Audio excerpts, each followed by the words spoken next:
I'm Hilaree Foreman, interviewing former City of Atlanta Mayor Shirley Franklin. How are you today, Ms. Franklin? I'm very well. Thank you for having me. No problem. And for those who don't know, just give us some on your background and what you're currently doing at this moment. I was the mayor of the City of Atlanta from 2002 through 2009, but prior to that I worked for Mayors Andrew Young and Maynard Jackson, who served in the 1980s and the 1970s. So I've had a varied career, part of it as an appointed official and part of it as an elected official. For the last almost 2 years, I've been the Barbara Jordan Visiting Professor for Ethics and Public Leadership at the LBJ School at the University of Texas, Austin. Okay, and how did you come upon that position? Well, I had the dean called me, Dean Hutchins called and said, we're thinking about you as a candidate, as a practitioner of local government and local government leadership, and would you come down to UT and visit it with us to see what your interests are and what our needs are. So I was really excited. That was 3 years ago. I was curious about Texas.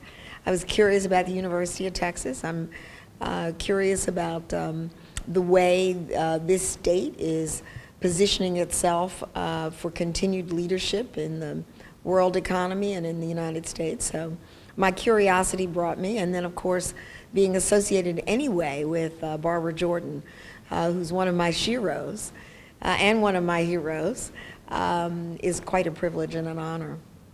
Okay, and what are you doing today on Tarleton's campus? Well, I'm actually loving being here on Tarleton's campus, and I'm glad to be in Stephenville, and I'm glad to learn about what's going on outside of Austin. And the celebration of civil rights and the 50th anniversary is one that's close to my heart. I was a young college student when the Civil Rights Act was passed and signed, and the Voting Rights Act. And I have seen this country over time open up its political opportunities, its economic opportunities, its cultural opportunities, and its economic opportunities to people who'd been locked out, both African Americans, Latinos, Asians, as well as Native Americans. So to come to the college campus, to come to the university, and to know that current students are interested not just in the history, but what challenges face us now and what kind of leadership they have to provide moving forward. Okay, and with this being the 50th year, has it moved in the way that you've hoped it would have been when it was first passed? Well, that's a very interesting question, because I did work for two mayors who were intimately involved in the public policy debate and discussion in the 70s, and Andrew Young, who actually worked with Dr. King.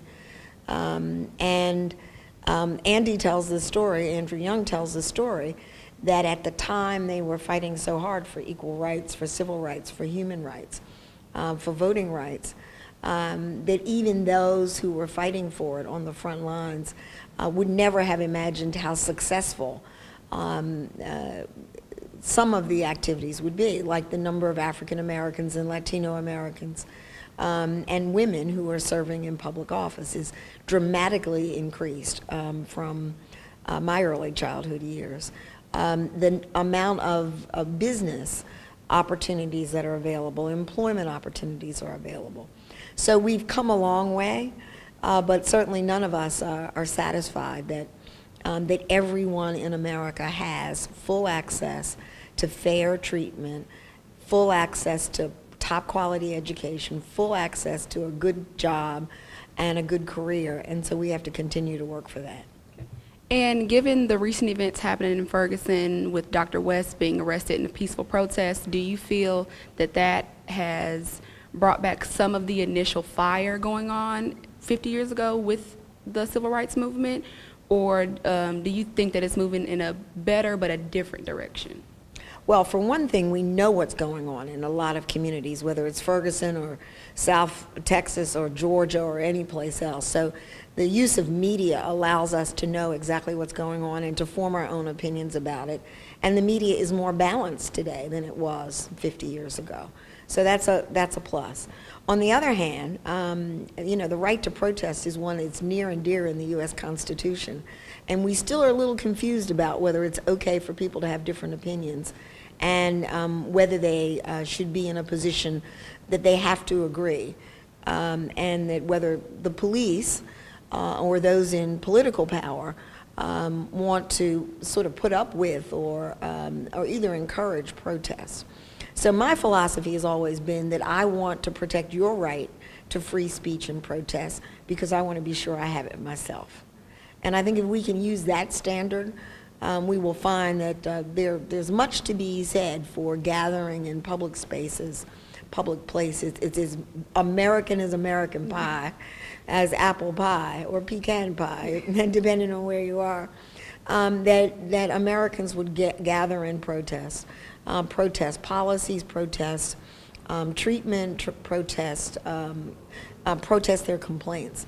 And I hope that those who are in power in Ferguson, but also all over America, will find ways to make that true in each and every instance. Well, thank you so much for joining us this afternoon, Ms. Franklin, and it was a pleasure and an honor to meet you. Thank you. Best wishes. Thank you.